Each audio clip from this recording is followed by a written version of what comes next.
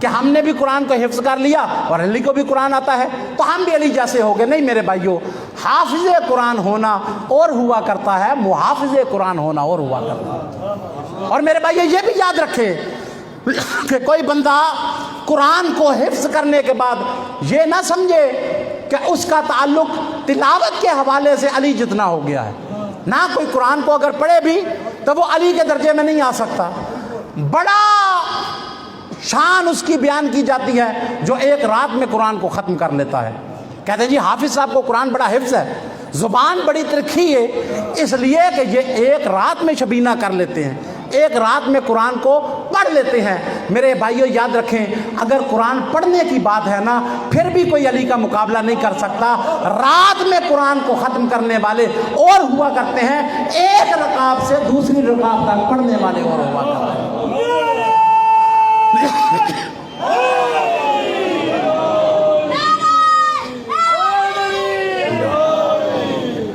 اور کسی شاعر نے کہا تھا مولا علی کی اسی خصوصیت کے بارے میں کہ تھے حافظ کلام خدا شاہ ذوالفقار. تھے حافظ کلام خدا شاہ ذوالفقار، لکھا ہے ہونے لگتے تھے دلدل پہ جب سوار.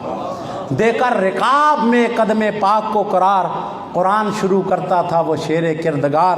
اور کس کا بغیر مصحف ناطق یہ کام تھا، پہنچا ادھر جو پاؤں تو قرآن تمام تھا. ایک رکاب سے دوسری رکاب تک جو قرآن ختم کر دے وہ علی کے سوا کائنات میں کوئی اور نظر نہیں آتا ہے. تو میرے بھائیو یہ تو قرآن کے ساتھ مولا کا تعلق. اور تاریخ کہتی ہے کہ مولا علی کو پہلی وجہ مولا کو بھیجنے کی یہ تھی کہ خدا نے کہا کہ یا خود جا یا اسے بھیج جو تجھ سے ہو. ایک دوسری وجہ بھی ہے مولا علی کو بھیجنے کی، اس لیے کہ وہاں پہ جا کے مولا نے اکیلے آیات کی تلاوت کرنی ہے. مکہ کافروں سے بھرا ہے، مکہ مشرکوں سے بھرا ہے، تو وہاں پہ ایک مرد میدان نے جانا ہے جس نے جا کے وہاں پہ اعلان کرنا ہے کہ تم سے اللہ بھی بیزار ہے، تم سے رسول بھی بیزار ہے، اور مسلمان بھی تم سے بیزار ہیں، اور تمہارے ساتھ معاہدے ختم ہیں. میرے بھائیو یاد رکھیے، بندہ وہ چاہیے تھا جو کبھی بھی فرار ہوتا ہوا نظر نہ آئے، ہمیشہ قرار بنتا ہوا نظر آئے، جو ہمیشہ قرار بنتا ہوا نظر آئے، کبھی فرار کرتا ہوا نظر نہ آئے. میرے بھائیو تاریخ کہتی ہے کہ پہنچا ہے علی کا خدا کا شیر اور مصطفیٰ کا شیر. وہاں پہ پہنچا، اعلان کیا کہ سارے اکٹھے ہو جاؤ. سارے کے سارے مکہ میں حرم کے اندر سب اکٹھے ہو گئے. تاریخ کہتی ہے کہ علی ابن ابی طالب خانہ کعبہ کی سیڑھیوں پہ کھڑے ہوئے اور علی کا ہاتھ تھا ذوالفقار کے قبضے پہ. مولا نے قبضے پہ ہاتھ رکھا اور اس کے بعد ان آیات کی تلاوت کرنا شروع کی. ہزاروں کا مجمع تھا، علی کو دیکھ بھی رہے تھے، علی کو گھور بھی رہے تھے، علی کو دیکھ بھی رہے تھے، علی کو گھور بھی رہے تھے، اور علی کے منہ سے اپنی مذمت بھی سن رہے تھے. اللہ کے شیر نے ذوالفقار کے قبضے پہ ہاتھ رکھا اور اس کے بعد مولا علی نے آیات کی تلاوت کرنا شروع کی، اس حال میں کہ اس تلوار جیسی کائنات میں تلوار کوئی نہیں، اور اس مرد جیسا کائنات میں مرد کوئی نہیں.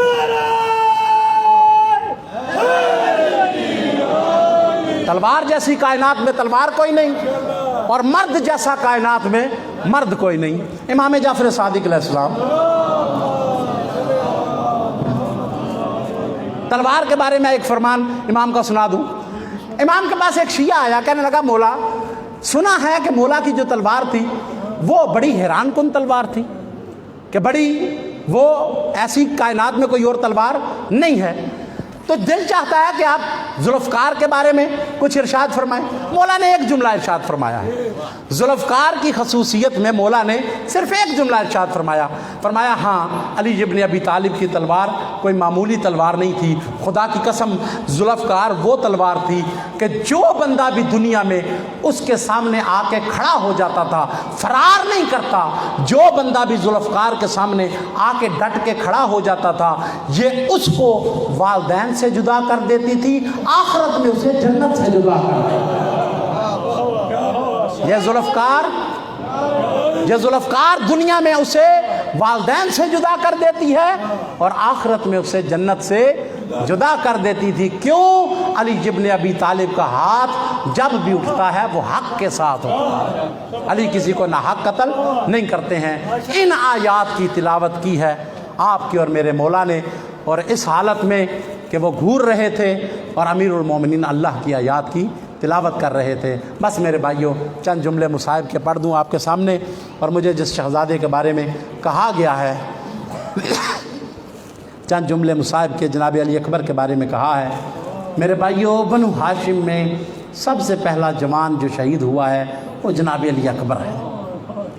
تاریخ کہتی ہے جناب علی اکبر کے بعد جس کسی نے بھی مولا سے اجازت مانگی ہے نا شہادت کے لیے، تو مولا نے کچھ نہ کچھ پس و پیش کیا ہے، مگر جب علی اکبر نے اجازت مانگی ہے تو مولا نے کوئی دیر نہیں کی ہے۔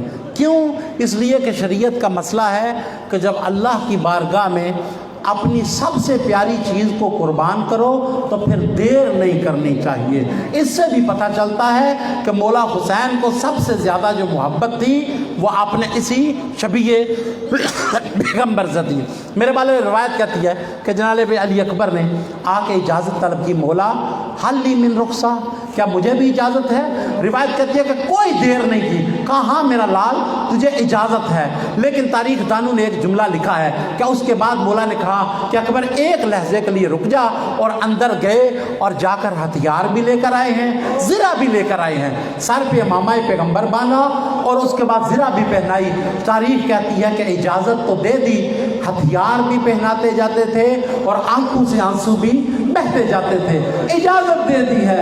عزاداروں حسین کا علی اکبر چلا گیا ہے مقتل گاہ کی طرف، اور جب جا رہے تھے تاریخ کہتی ہے ایک دفعہ مولا نے اپنے ہاتھوں کو بلند کیا، ریش اقدس کو اپنے ہاتھوں میں رکھا اور دیکھ کے کہا کہ میرے خدایا گواہ رہنا کہ اب وہ جوان جا رہا ہے کہ جو صورت میں سیرت میں تیرے نبی کی کائنات میں سب سے بڑی شبیہ تھا، اور جب کبھی حسین کا اپنے نانا کی زیارت کرنے کو دل چاہتا تھا اور میں اسی شبیہ پیغمبر کو دیکھا کرتا تھا۔ بس عزاداروں چلا گیا ہے حسین کا لال، کیا پلٹ کے آیا؟ تاریخ کہتی ہے ایک دفعہ پلٹ کے آئے اور آ کے کہا بابا کیا مجھے ایک گھونٹ پانی کا مل سکتا ہے؟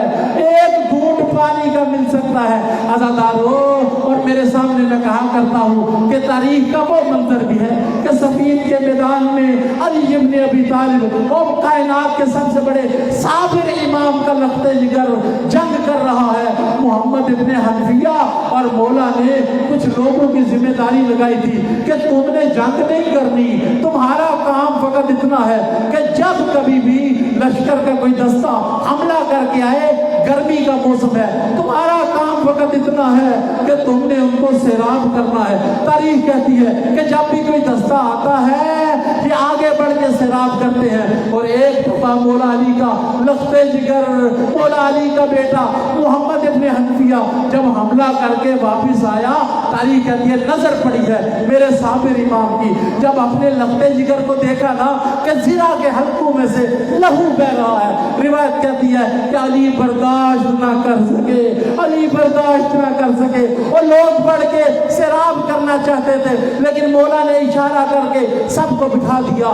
دنیا نے دیکھا کہ علی خود ادھر پڑے جہاں پہ مشکیزیں پڑے ہوئے تھے، ایک مشکیزے کو اٹھایا، آگے بڑھے اور آگے بڑھ کے کہا کیا محمد بیٹھ جا، اور جناب محمد ابن حنفیہ اس طرح سے بیٹھے جیسے نمازی تشہد میں بیٹھتا ہے، اپنے ہاتھوں کو بلند کر دیا، مولا نے مشکیزے کے منہ کو نیچے کیا، تسمے کو کھولا، پانی میں بہنا شروع کیا، محمد نے پانی پینا شروع کیا۔ روایت کہتی ہے کہ پانی پی پی کے محمد سیراب ہوا ہے، علی سیراب نہیں ہوتے ہیں۔ جو پانی مشکیزے میں بچ گیا تھا وہ مولا نے محمد کے بدن پہ ڈالنا شروع کر دیا، اور میرا لال اور تیرے ہتھیار گرم ہو گئے اور تیری زرہ گرم ہو گئی، تیرے بدن کو تکلیف ہوگی۔ بس عزاداروں اتنا کہوں گا، مولا تجھ سے تیرے لخت جگر کا یہ منظر دیکھنا برداشت نہ ہوا، آئے تیرا اپنا محمد کو سیراب کرنا یہ اور منظر پیش کر رہا ہے، اور حسین کے اکبر کا پیاسا چلا جانا اور یہ اور منظر پیش کر رہا ہے، جا کے حملے کرنا شروع کیے۔ عزاداروں ایک کمینہ کمین گاہ میں چھپ بیٹھا، روایت کہتی ہے کہ ماری ہے تلوار اکبر کے سر میں، اکبر کے ہاتھ چھوٹ گئے، پھر اس کے بعد زلجنا کی گردن میں ہاتھوں کو ڈالا ہے اور زلجنا نے دشمنوں کی صفوں میں دوڑنا شروع کیا۔ اب جس کے ہاتھ میں نیزہ ہے وہ نیزہ مارتا ہے، اور جس کے ہاتھ میں تلوار ہے تلوار مارتا ہے۔ آواز آئی علیکم من السلام، بیویوں میرا آخری سلام، بابا میرا آخری سلام۔ ادھر سے مولا کی آواز آئی الگ دنیا اور بعد خلافہ، اکبر تیرے بعد میری زندگی کا لطف ختم ہو گیا۔ ماتم حسین، ماتم علی اکبر۔